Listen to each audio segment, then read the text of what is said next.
Olá, sejam muito bem-vindos. Programa Touchdown no ar, terceira edição. Ué, não sabe que tá rolando o programa Touchdown? Então vai lá no nosso Facebook, lá no YouTube, procura os 2 programas anteriores e acompanha tudo, porque aqui a gente fala dos resultados, das notícias e também dos próximos jogos. E para começar, o meu fiel escudeiro tá aqui, Cauê Martins, que vai me acompanhar nessa jornada. A gente vai falar dos resultados, né, Cauê? Olá, Alan, olá, amigos que acompanham o Touchdown. Mais uma vez falando dos resultados do final de semana e dos próximos jogos. Pois é, então vamos lá, põe na tela aí os resultados desse final de semana. Teve 2 clássicos, um lá em Santa Catarina, entre Jaraguá Breakers e Timbó Rex. O Rex levou a melhor, venceu por 26-20. No Canindé, o time do Cauê perdeu para a Lusa por 23-7. Não deu para o Corinthians Steamrollers. E lá no Rio Grande do Sul, teve Juventude FA e Botafogo Challengers. Melhor para o Juventude, que venceu por 37-20. Cauê, vamos começar com o jogo da rodada pra gente, né? Que foi Corinthians e Lusa. Você esteve em campo, eu estive lá fazendo as imagens. O que faltou pro Corinthians encarar a Lusa, apesar de ter sido um jogão, o que faltou pro Corinthians vencer a Lusa? Olha, eu acho que o jogo, no modo geral, foi um jogo equilibrado.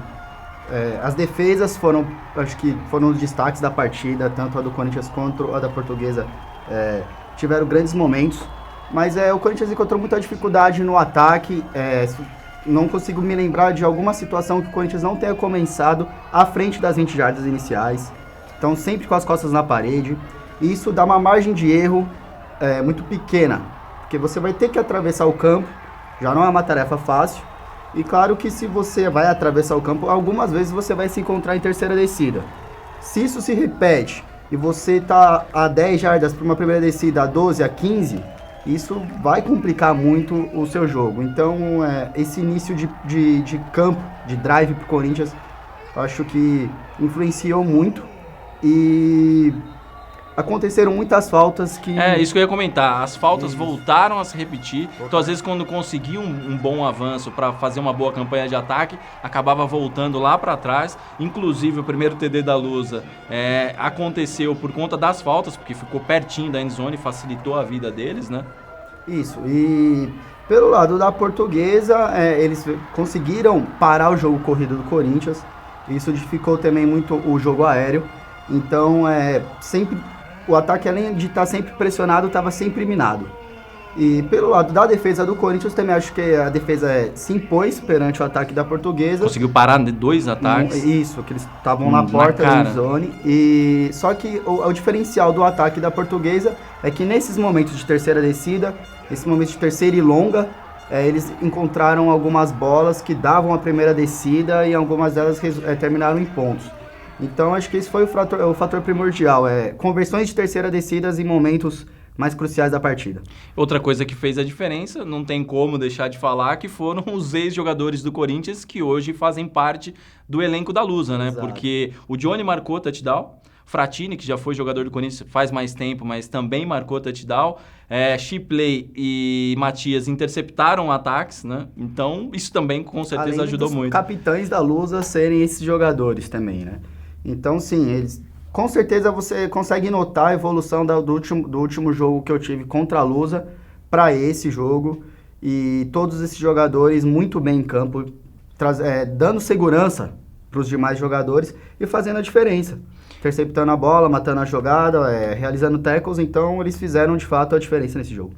Legal. E um jogo bacana que aconteceu lá no Rio Grande do Sul, tava debaixo de muito frio, mas rolou muitos pontos, foi entre Juventude FA e Botafogo Challengers. O Juventude venceu, agora tá 2-2 no campeonato, tá vivo na competição e pelo que a gente viu, principalmente pelo um touchdown que tá rolando aí pelo Facebook do americano, né, correndo e saltando um cara para entrar na endzone. Os americanos fizeram a diferença, né, Cauê? Não tem jeito, né? O Tim Lucas parece que se encontrou nesse campeonato finalmente, tá em perfeita harmonia com os receivers, tá chamando o jogo e tá conquistando os resultados pro Juventude. Então tá vindo muito embalado, é um time que de começo de campeonato tava um pouco desacreditado, mas está crescendo muito durante a competição e está se tornando contender. tem jogos difíceis pela frente, mas pelo que vem mostrando nessas últimas rodadas, tá em total condições de fazer frente com qualquer time. E o que falar do Challengers, hein? A 4ª derrota seguida, não conseguiu vencer ainda na competição, conseguiu fazer um bom jogo, porque ainda marcou 20 pontos no Juventude, né? Mas parece que os mexicanos, no duelo contra os americanos, não conseguiram fazer a diferença. E parece que o Challengers está muito dependente desses mexicanos.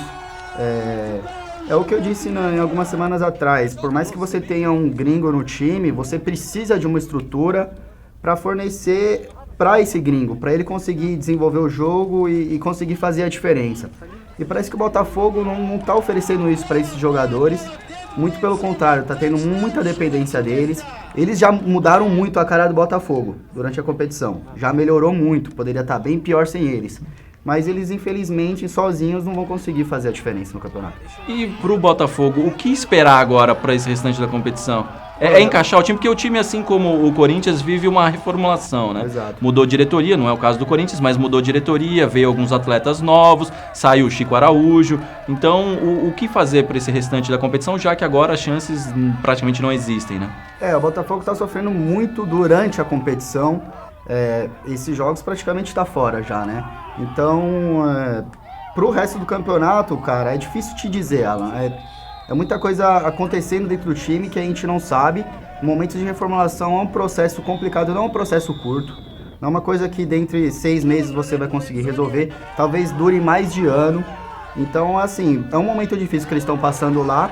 Para esse resto de campeonato, eu não acredito numa virada descomunal deles que façam eles despontar. Então, para ano que vem, talvez, se eles conseguirem melhorar o elenco, tanto dentro de campo quanto o staff, eles possam ser uma ameaça. Talvez seja uma boa hora para rodar os jogadores, né? Aproveitar já que não vai ter mais chance na competição.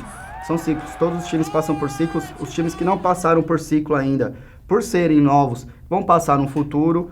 E chegou a vez do Botafogo. Legal. E lá no Sul teve outro clássico lá em Santa Catarina, talvez a maior rivalidade do torneio Touchdown no momento, foi o jogo entre Jaraguá Breakers e Timbó Rex. O Rex levou, a gente até comentou no último programa, mas olha, não foi fácil não, hein, Cauê? Honestamente, eu não esperava, disse semana passada que o Rex atropelaria, mas isso é muito interessante, porque o futebol americano no Brasil tá dando essa emoção pra gente. O Botafogo, o Challengers, fez um jogo parelho com o Breakers, o Challengers está praticamente fora, e agora o Breakers, semanas depois, fazem um jogo totalmente parelho com o T-Rex, que veio... É o vice-campeão e nesse momento 4-0. E foi o jogo do final de semana, com certeza. A dupla lá do T-Rex, o Drill Hill, quarterback, e o running back Clair, fazendo total diferença no ataque, não desmerecendo os receivers, sim, jogam muito, teve touchdown de passe, mas o Clair e o Drill Hill estão fazendo mágica lá. E fazer mágica, o Breakers não precisa ainda fazer mágica, mas já tá complicado na situação pro resto da competição. O que o Prantz vai ter que fazer no time dele, ou o que ele deve, né, fazer para tentar os playoffs e tentar manter o padrão, né, do Jaraguá Breakers? Mágica pra mim eles já conseguiram fazer tendo esse jogo parelho com o Rex. Tem jogadores de extrema qualidade no elenco ainda, jogadores do elenco campeão. Tem o Max running back, excelente running back. Tem o Rodolfo, que foi para a Copa do Mundo, também jogando de receiver. Então, ainda tem alguma coisa daquele time campeão que está florescendo durante o campeonato. Isso é ótimo. O Del Calani tá pegando forma de novo. Já mostrou nesse jogo que já está de volta. Então, se o Prantz conseguir manter a união do time, o foco do time, o Breakers pode surpreender. E por que é tão difícil aqui no Brasil fazer os times, quando estão num nível bem alto, continuar nesse nível alto por um longo tempo? Olha, é difícil dizer, porque os times do Brasil ainda são muito instáveis, não existe um dinheiro envolvido com esses times, então praticamente se viram no 30, se viram entre aspas com o que tem. Então jogadores param, jogadores trocam de time, então se o elenco consegue estar sempre, toda vez que ele for renovado, manter o nível, então talvez o time consiga se manter no topo por mais tempo. Agora, se esse ciclo de jogadores tem uma queda, jogadores que não cumprem o que esses que saíram conseguiam fazer, aí fica um pouco mais complicado. E quem tá numa situação um pouquinho melhor é o FPR Brown Spiders, porque ele trouxe um novo velho reforço. Novo porque o jogador joga para essa temporada, mas é velho porque já jogou numa temporada anterior pelo time. Vem aí mais um gringo no torneio touchdown, o TJ, o Todd Jordan. Mais uma vez... Running back e defensive back, se eu não me engano. Legal. Então, é mais um gringo no Brasil. Isso, obviamente, faz elevar o esporte. É um ótimo reforço para o Brown Spiders, que está crescendo durante a competição. Então, tendo americano no time, independente da posição, é sempre uma vantagem. E a gente viu que eles fizeram a diferença, né, no jogo do Juventude, então pode ser que, e sendo um running back, que é um jogo corrido, é uma dificuldade aqui no Brasil, vai ajudar bastante, né? Sim, todos os running backs americanos estão fazendo a diferença. Do Santos, Tritões. Do Tritões, com ele, acredito que não seja diferente. Então é um gás bem bacana que o Brown Spiders recebeu durante a temporada. E já que os americanos são tão evoluídos por conta de toda a história com o futebol americano, por que a dificuldade em marcar? Porque a gente sabe mais ou menos o jogo deles. Se você, agora que o Torneio Touchdown também disponibiliza os vídeos no YouTube, todas as partidas estão lá disponíveis, dá para assistir o jogo. Então a gente vê que algumas jogadas repetitivas não fica fácil de marcar, não ajuda para marcar. Honestamente, Alan, não basta hoje, para jogar o touchdown, não basta hoje mais você ser americano. Hoje você tem que ser um americano e tem que ser um americano bom, tá? Isso foi um passo que o torneio touchdown já fez. No início do torneio, americanos, independente do nível, faziam já a diferença. Hoje já não fazem mais. Agora, para um americano fazer diferença, ele tem que ser um bom atleta ou bom jogador. Agora, esse acho que é o próximo passo que o torneio tem que tomar para esses jogadores serem anulados. Porque agora eles estão fazendo a diferença como aqueles outros faziam um tempo atrás. Então, esses jogadores que estão fazendo a diferença hoje são muito mais jogadores do que aqueles que fizeram sucesso um tempo atrás. Então, não é fácil parar um cara muito mais desenvolvido fisicamente, um cara que vem de universidades grandes, não, claro, de primeira divisão de uma NCAA, mas jogadores que tiveram experiências universitárias. Esses caras têm muito conhecimento tático, técnico e físico, e isso a gente tem que buscar ainda, mas isso nos força a buscar, então é uma coisa bacana. E o legal é que assim, o americano ele consegue manter um nível por muito tempo, né? Ele vem pro Brasil com 26, 27 anos e consegue... até menos, mas assim, se ele chegar velho, ele ainda consegue ter um nível bom. Quando ele começa a se envolver com futebol nos Estados Unidos, ele começa com 12, 13 anos. Existe até o Pee Wee Futebol, que são os menininhos de 7 anos se batendo já. Então, eles já criam uma cultura para ser atleta. Então, desde os 15, 16 anos, eles já estão pegando super firme na academia, já estão tomando suplemento, já estão fazendo tudo isso para se desenvolver como um jogador de futebol americano. E eles dedicam o seu tempo a isso, não é um hobby. Não é um plano secundário, como que aqui acontece no Brasil. Então, esses jogadores duram muito mais por terem já praticamente na genética, vindo lá de trás, esse espírito esportista, que aqui a gente está começando até agora. E o brasileiro geralmente também começa tarde, né? Começa tarde. Agora que, já estamos com 5, 6 anos de torneio, agora tá vindo a próxima geração. Inclusive o próprio Corinthians tem o Sub-19, tem outras categorias. Esses meninos já estão vindo... quando eu comecei a jogar em 2000 e bolinha... Eu jogava numa praça, no Ibirapuera, sem equipamento, só com a bola. Hoje, os novos meninos, com a idade que eu tinha, 15, 16 anos, já estão jogando equipado, entendeu? Já estão jogando nacional. Então, essa próxima geração de jogador já vai buscar esses americanos com mais facilidade, entendeu? É uma coisa bem bacana, no meu ver. Bom, se a gente falou dos resultados e das notícias, agora a gente vai para os próximos jogos. Vamos colocar na tela aí a tabela dos próximos jogos. Na verdade, só 2 jogos. Um é entre Tubarões do Cerrado e Rio Branco. Acontece, o mando é do Tubarões. E o outro é entre Vasco da Gama Patriotas e Minas Locomotivas. O Vasco joga em casa, o Tubarões joga em casa.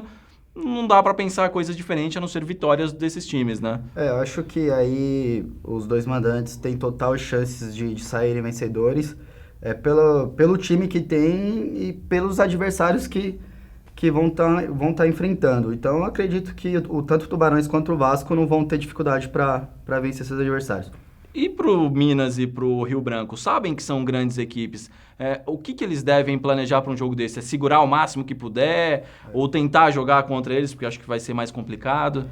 Mais uma vez, eu acredito que assim, cara, o brasileiro tem como uma característica sempre acreditar, mas pela garra, pelo coração, e deixa de ser um pouco racional, um pouco mais pensativo. Se eu fosse o técnico, enfim, desses times do Rio Branco e do Minas, tentaria passar para os jogadores da seguinte forma: pessoal, temos time para vencer esses dois adversários? Temos condições reais de vencer esses dois adversários? Eu acredito que todos sabem no fundo a resposta. Só que preferem não, vamos para cima, enfim. Eu acho que eles têm que absorver o máximo de experiência possível desses times, que são times que já têm muita bagagem, têm uma forma de jogo muito avançada, com todo respeito ao Rio Branco e ao Minas.